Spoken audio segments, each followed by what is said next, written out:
Mākslinieckajā runā ļoti svarīgi ir tas, kā skan vārdi, ritms, pauzes, uzsvari. To sauc par runas plūdumu. Tā ir kā teksta melodija. Tā liek klausītājiem ne tikai saprast, bet arī just, kas veido valodas ritmu.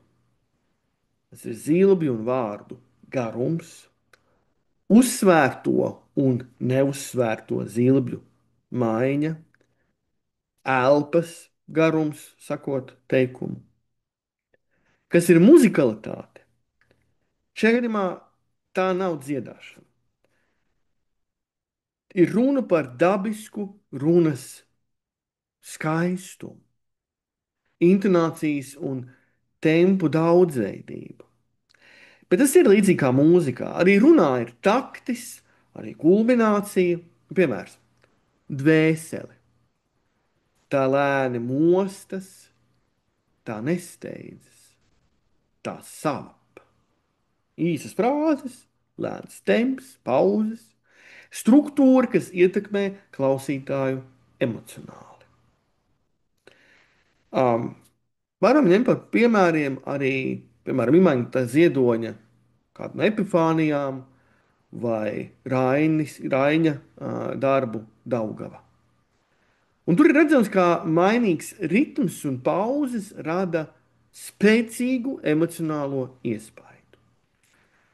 Un es vēlos tev piedāvāt tādu treniņu vingrinājumu.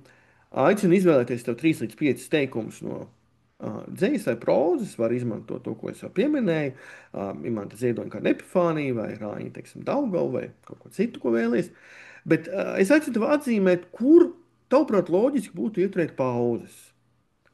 Pasvītrot svarīgākos vārdus, nedara to grāmatā, bet labāk paņem nokopē to tekstu vai atrod tekstu internetā pārkopē, piemēram, Wordā, un tad tu vari kā iekrāsot. Un tad mēģini, balstoties uz to, ko tas izpētīs, nolasīt tekstu plūstoši. Tas ir bez kaut kādas mehāniskas runas, bet ar dzīvu valodas, nu, jau var teikt, pulsāciju. Runas plūdums palīdz klausītājiem iegrimt tekstā. Tas dara runu dzīvu un patīkamu.